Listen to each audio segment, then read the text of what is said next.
So we just got the announcement of the new A7R4, and this was my guess actually, because it's a great place in the market. It goes up to 61 megapixels, which is fabulous. It's got a great sensor there.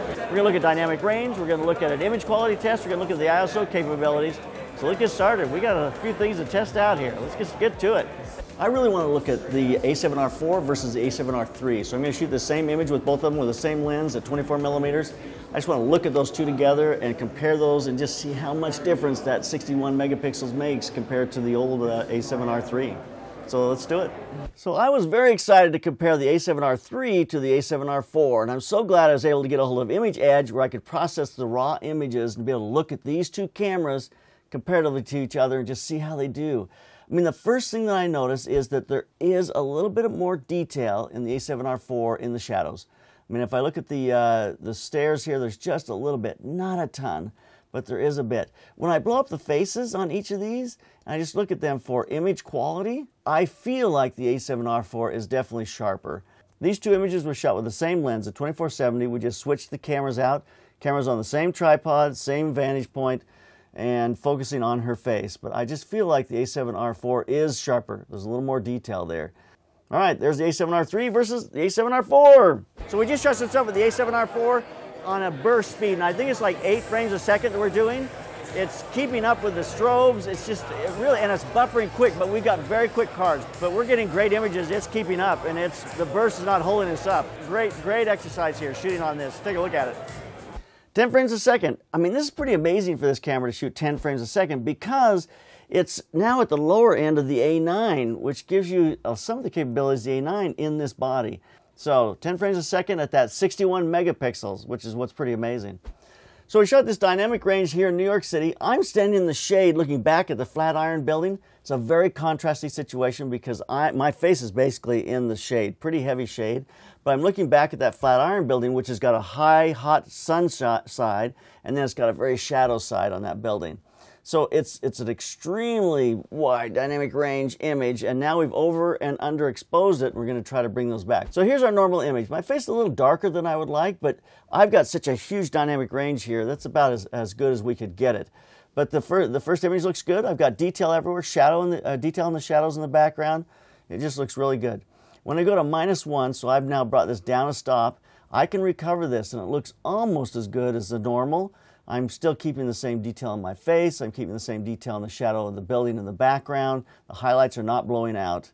If I go to -2, I'm keeping that same kind of detail in my face. I've got detail on the shadow side of the building and the highlights. Nothing is clipping.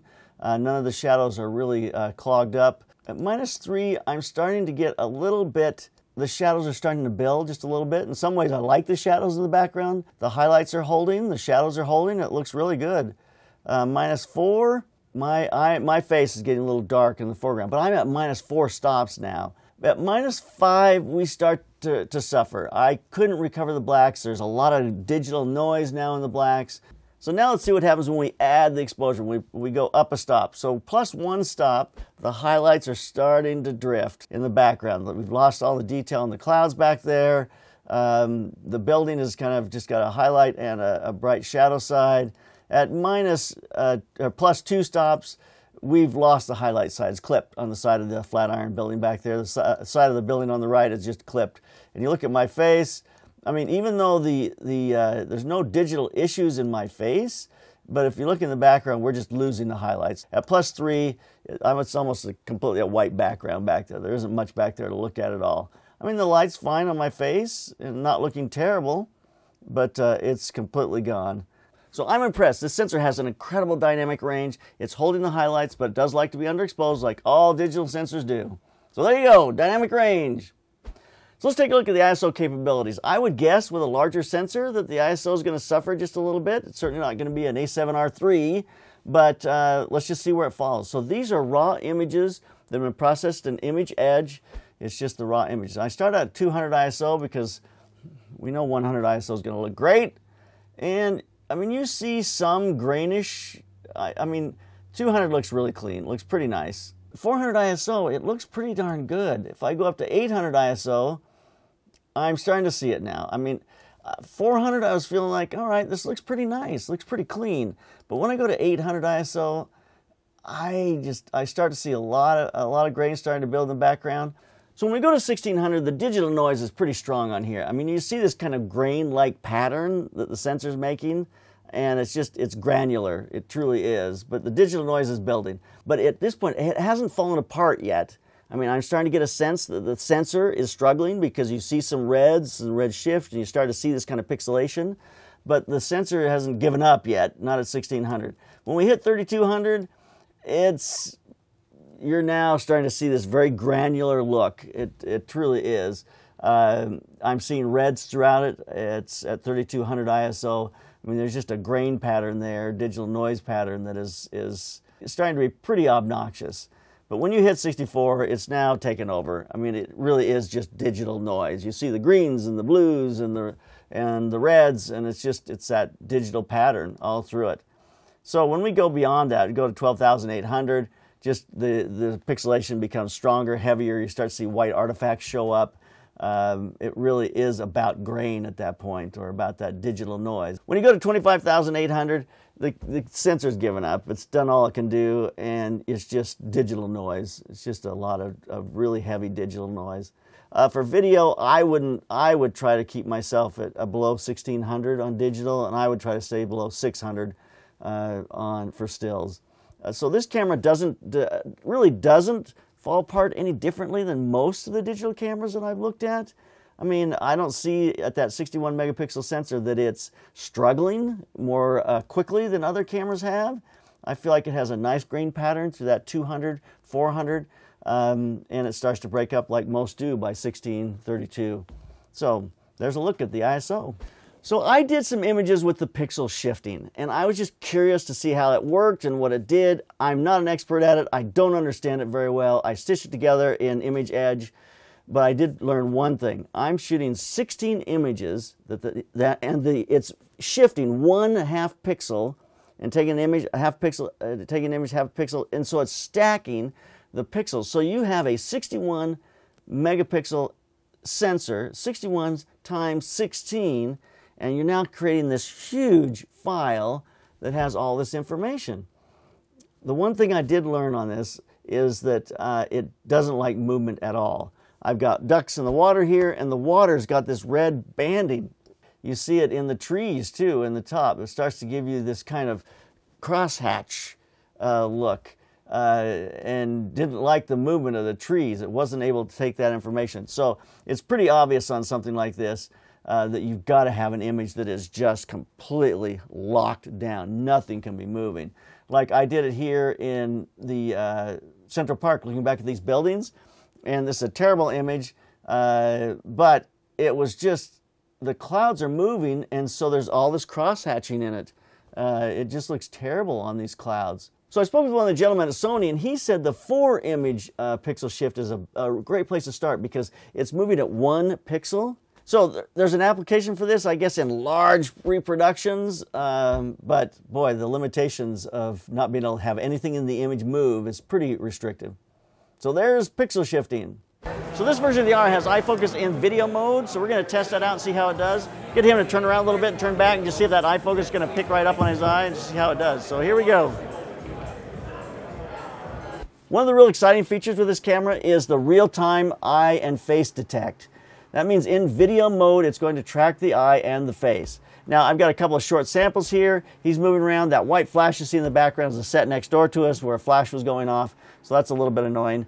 This wasn't a heavy test. See if this works. He's kind of moving his head back around, and it was losing a little bit as it went back around, but it seemed to pick it up. I think it did fairly well, considering. And I think in a situation where there's a little more light and it's a little more brightly lit, I think it'll do much better. A few things we need to talk about before we wrap this up. First off, we got that high-speed continuous shooting at 10 frames per second. You know, that really is going to start to compete with the A9. You have to look at those two compared to each other, and that's a comparison we really ought to do. We've got 567 focal plane phase detection autofocus points, covering 74% of the image area, and 424 contrast autofocus points. That's a significant improvement over the A7R III.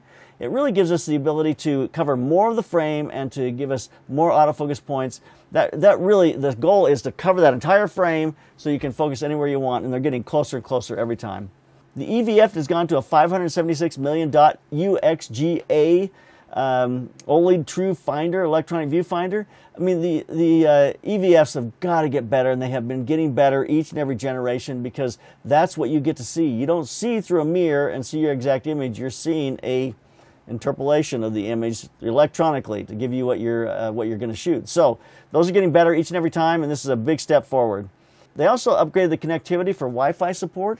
This is more at a level where you can shoot and have wireless Wi-Fi tethering, and this is something we were playing with that at the Sony event. This is a great thing for being on set with clients. If you can do some kind of a wireless tethering with this camera, it's going to make it much easier for you to service your clients or to back up your images. That's something worth looking at and something worth testing as well in the future.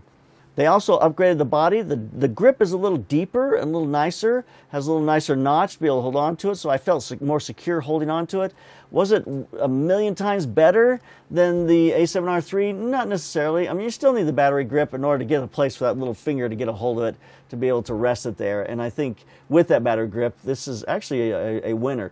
There are several things about it. There are some buttons on there that lock, like your exposure compensation locks, which is nice because I bumped that before on the A7R III and knocked the exposure compensation out when I didn't mean to. Also, the button's a little better. That back roller wheel is not as buried as it was on the A7R III. It's more up on top, easier to get to, and just an easier place and placement for it to be effective. So those are some of the improvements, some of the things we've looked at. We're going to test this camera again in the future when we really look better at dynamic range and picture quality, and I'll do the test again comparing that 61 megapixels to your 42 megapixels, because I was so astounded at how good the 61 looked compared to the 42. I want to see that again to make sure that's exactly the case. So make sure you subscribe here to the Slanted Lens. Subscribe, support us. If you're going to buy one of these cameras, buy it through one of our affiliate programs here. You'll see it in the write-up below. Catch one of those links, pick up your camera today, and keep those cameras rolling and keep on clicking.